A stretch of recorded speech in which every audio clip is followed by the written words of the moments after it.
but I'm going to say it out loud with my whole chest. Straight black men are the cancer of the black community. That's where it starts and that's where it stops. Ladies, I'm here to tell y'all something. All this shit that y'all got going on, some of y'all, not all of y'all, with the gays and with the trans, let it go. Your issue is not a trans woman. Your issue is not a punk or not a sissy. Your issue is all of our issue. Straight black men. Straight black men are the enemy to the gays. Straight black men are the enemy to the trans. Straight black men are who are causing harm to the girls and the women. That's where it's at. Now, y'all can shoot the messenger. Y'all can call me all type of faggots on the Shade Room and all the other blog sites that's going to pick this up and I'll eat it. But you'll never see a situation where girls and women walking around saying they scared of the gay boys. They scared of their life for the gay boys. They don't want to be around the gay boys. It ain't us going around with these fragile ass egos. Wow. Fellas, you know where you at. It's the Anatomy of a King. I'm your host. But woo, that was a call to action to black women to boycott straight men. So, before I get into it, I'm going to ease into it because I know a lot of people have trigger words and I don't give a damn. I have a trigger finger. But this is not about sexuality. So let's stop right there. We're not doing that. I'm a king. We're not doing that. This is about the attempted assassination of the black American male. But this edition is when the oppressed become the oppressor. See, what you just heard, that right there, that script they're trying to hand you, the one that paints you as the villain, the downfall, the root of every issue, it's not just wrong. It's lazy. It's hollow. It's built on a recycled fear. I'm going to repeat this for you to slow it down. I hope he hears this or anybody thinking like this. It's built on recycled fear and borrowed talking points.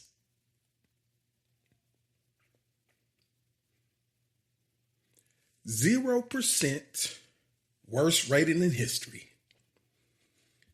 Critics didn't just walk out. They demanded refunds. The plot was incoherent.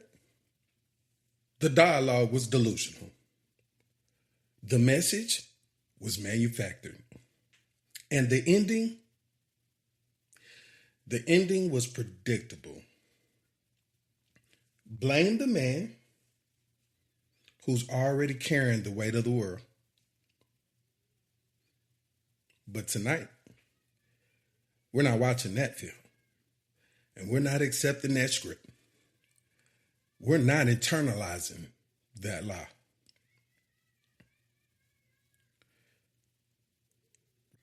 Right now, we're reviewing the truth.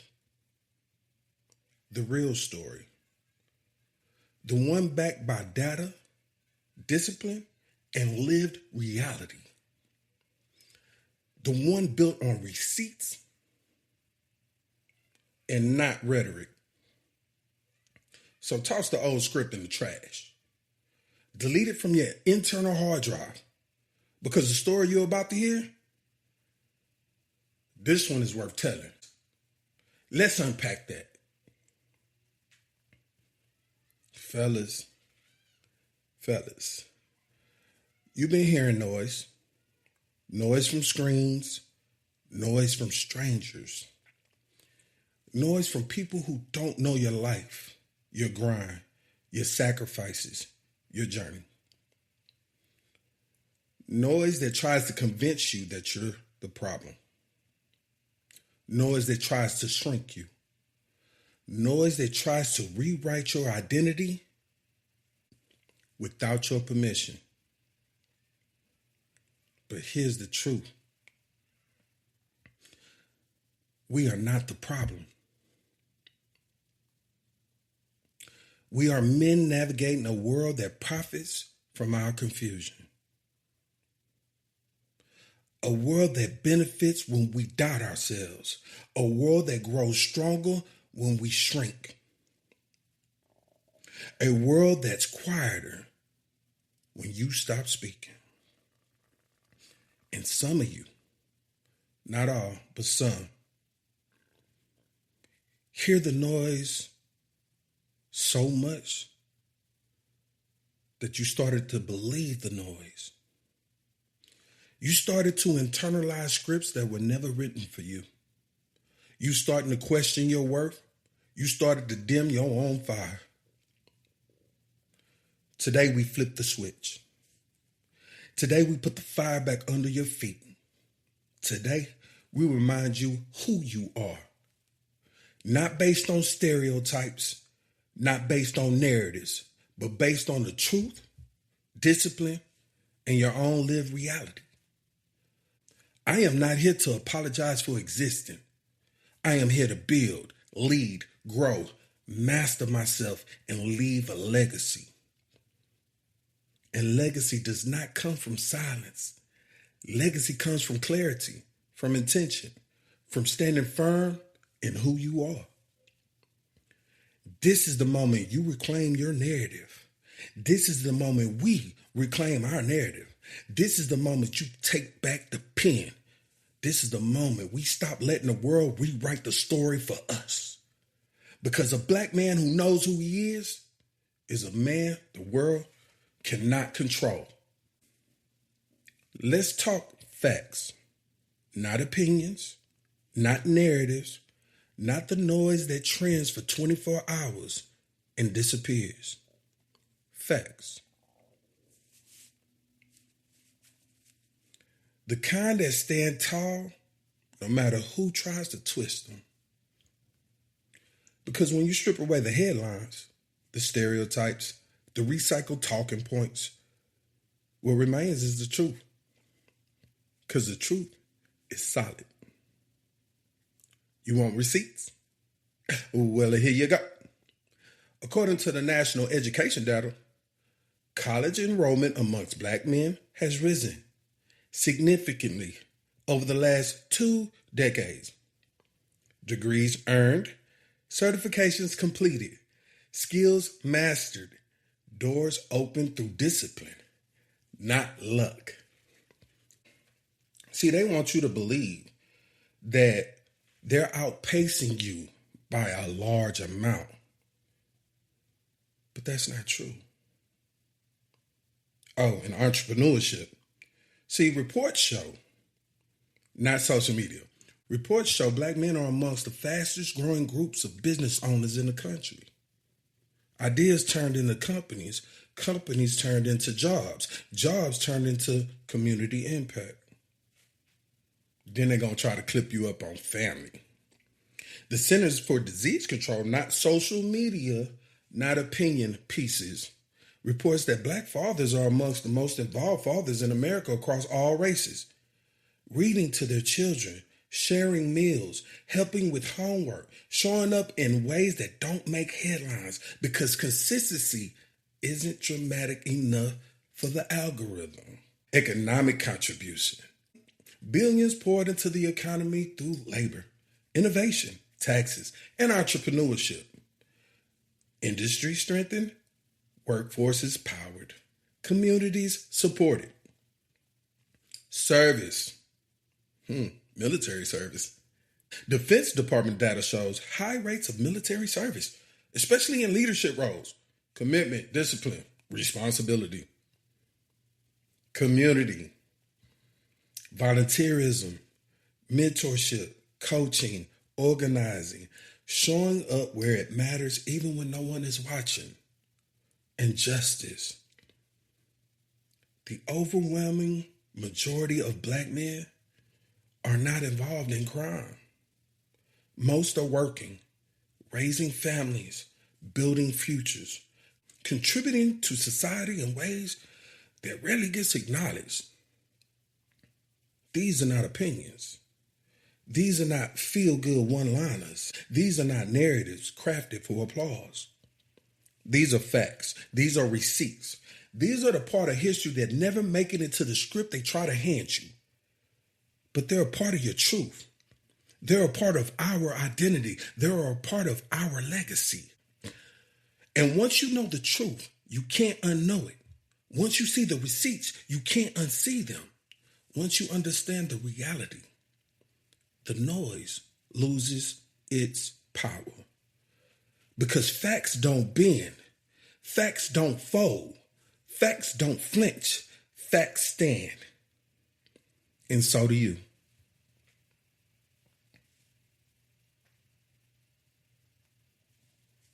Look, King, you didn't create the narrative that tries to shrink you. You inherited it. Long before you were born, long before you took your first breath, long before you stepped into your own identity, there were stories being written about you. Stories that had nothing to do with your character, your discipline, or your potential. Stories crafted through selective lenses. Stories shaped by limited perspectives. Stories repeated until repetition felt like the truth. But repetition is not the truth. Volume is not accuracy. And familiarity is not fact. For generations, public perception has been influenced by an incomplete storytelling, not to uplift you, not to empower you, but to control the image of men who show strength, resilience, and potential. Because when a man stands tall, narratives try to cut him down. When a man shows discipline, narratives try to distract him. When a man shows potential, narratives try to contain him. And when a man refuses to fold, narratives try to redefine him. Here's the pattern. Every time a group of men begins to rise in education, in business, in leadership, in influence, the world responds with a counter story. A story designed to create doubt. A story designed to create division. A story designed to create confusion. Because confusion is control. Doubt is control. Division is control. But clarity is freedom. And once you understand the history, you understand the pattern. Once you understand the pattern, you stop taking the narrative personally. Once you stop taking it personally, you stop internalizing it. And once you stop internalizing it, you reclaim your power. You are not defined by the stories written about you. You are defined by the choices you make, the discipline you build, the character you embody, and the legacy you live. History is not your ceiling. History is your context, your backdrop. History is the stage you walk onto, not the script you must follow. You are not here to repeat the past. You are here to rise from it, to learn from it, to build beyond it. Because the moment you understand the pattern loses its grip. And the moment the pattern loses its grip, you become unstoppable.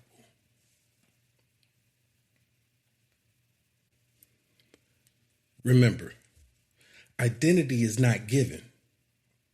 Identity is built. And every man must build his identity with intention. Not from the noise around him, not from the narratives projected onto him, but from the discipline he practices, the values he lives by, and the standards he refused to lower. A man becomes who he repeatedly chooses to be. Not once, not sometimes, every day. And discipline is the foundation. Discipline is the quiet architect of every strong life. It's the early mornings, the late nights, the choice no one sees, the sacrifices no one applauds, the consistency that doesn't trend but transforms. Discipline is not a punishment, it's freedom. Because a disciplined man is not controlled by impulse, distraction, or emotion. He is guided by purpose. And purpose is the compass. Purpose is the direction. Purpose is the reason you get up when you're tired. The reason you keep going when you're doubted. The reason you stay focused when the world tries to pull you off course. Purpose is not found. Purpose is forged. Forged through trial. Forged through reflection. Forged through the willingness to ask yourself the hard questions. Who am I? What am I building? What will remain when I'm gone? Responsibility is weight. Not the weight that breaks you, the weight that builds you. A man who carries responsibility carries strength. A man who avoids responsibility avoids growth. Responsibility sharpens you, matures you, elevates you. And emotional mastery, that is the crown. Not the absence of emotion, not the suppression of emotion, the mastery of emotion. The ability to feel without folding, the ability to express without exploding, the ability to stand firm even when the storm hits. Strength is not numbness. Strength is control. Strength is awareness. Strength is choosing your response instead of reacting from impulse. And legacy. Legacy is the echo. It's the imprint. It's the evidence that you lived with intention. It's not money. It's not fame. It's not applause. Legacy is character, impact. It's the way people speak your name long after you're gone. And it's built in small moments. The consistent moments, the disciplined moments, the moments where you chose growth over comfort, purpose over distraction, and responsibility over excuses. You are not here to drift. You are not here to wander. You are not here to survive. You are here to build, to grow, to master yourself, to leave something behind that cannot be erased. Identity is not inherited. Identity is constructed. Brick by brick, choice by choice, day by day. And the man who builds himself with intention becomes a force the world cannot ignore. Kings, you have a choice.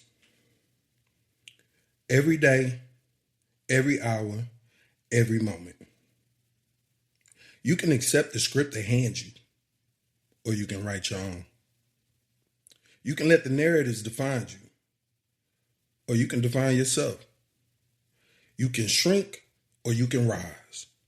You can complain, or you can build. You can internalize lies, or you can stand on truth. Because the world does not get to decide who we are. The world does not get to dictate our identity. The world does not get to assign our purpose. We do. And the men who rise, the men who build, the men who lead, they all have one thing in common. They stop waiting for permission. They stop waiting for validation, waiting for applause. They stop waiting for someone to hand them a blueprint. I became the blueprint. I became the example. I became the standard. I became the evidence that discipline works, that purpose matters, that consistency pays off.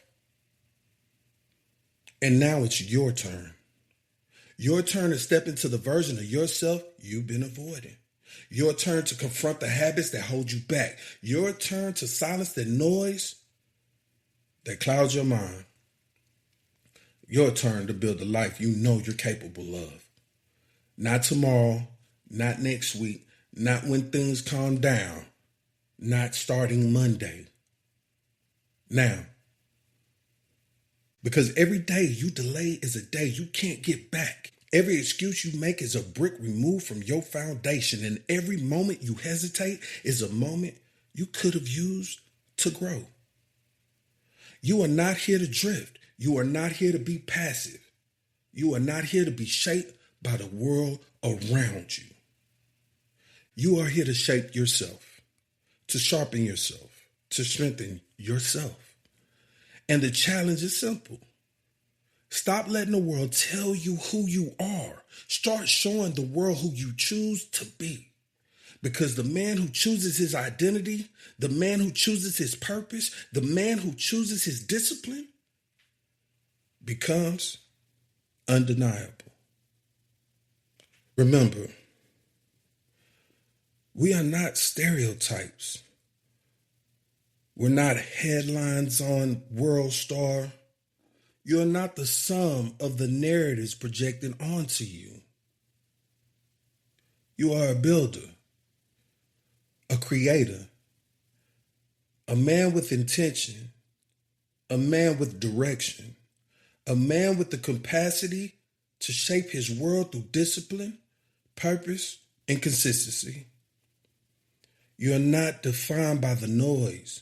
You are defined by your choices, your habits, your character, your commitment to becoming the strongest version of yourself.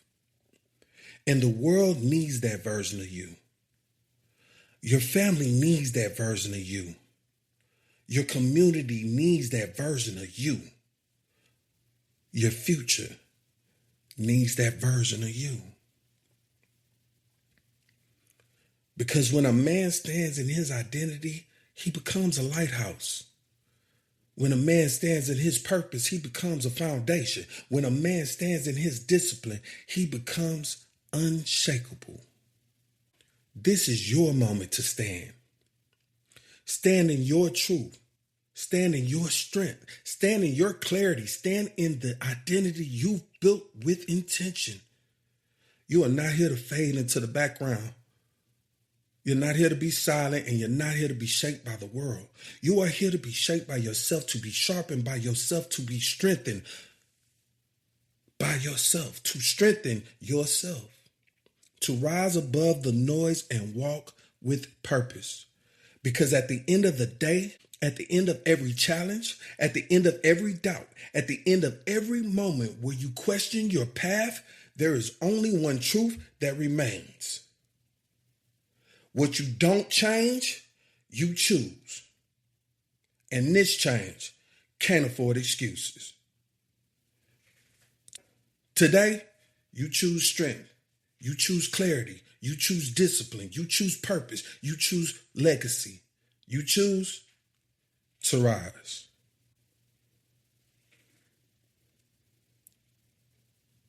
P.S. I have a little something that I wrote for him. And everybody who thinks like him. Dear Irrelevant, I heard what you said. And before anything else, I want you to understand this clearly. I'm not coming to you with anger. I'm coming to you with clarity. You spoke from a place of pain, frustration, or influence. I don't know which. But what I do know is this. When you label any group of people as a cancer, you're not speaking the truth. You're speaking harm. I'm not here to attack you. I'm here to correct you and the narrative. Because the men you're talking about, the ones you reduce to a single sentence, are human beings. They are fathers, sons, brothers, mentors, builders, protectors, and contributors. They are men who showed up in their families, their communities, their careers, and their responsibilities every day. You don't have to like every man. You don't have to agree with every man, but you don't get to dehumanize people because it's easier than addressing your real issues. If you're hurting, say that. If you're disappointed, say that. If you've been let down, say that. But you don't get to turn your pain into a blanket statement that harms people had nothing to do with it. I'm offering you compassion because I know statements like yours don't come from strength. They come from wounds. But compassion doesn't mean silence. Compassion doesn't mean agreement. Compassion doesn't mean letting falsehood stand unchallenged. So here's the truth, respectfully. People are individuals. Accountability is individual. Growth is individual. Healing is individual. And reducing any group of people to a disease is not accountability. It is projection. If you want to talk solutions, I'm here. If you want to talk healing, I'm here. If you want to talk community, I'm here. But if you want to spread narratives that tear people down instead of building anything up, I won't stand beside that. But I will say, I want all the smoke. Plus the THC.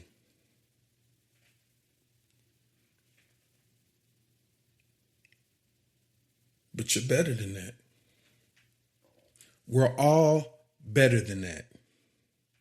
And the moment we start speaking to each other with clarity instead of contempt, we all rise. Sincerely. Fuck you. Raymond Charles. Peace. Thank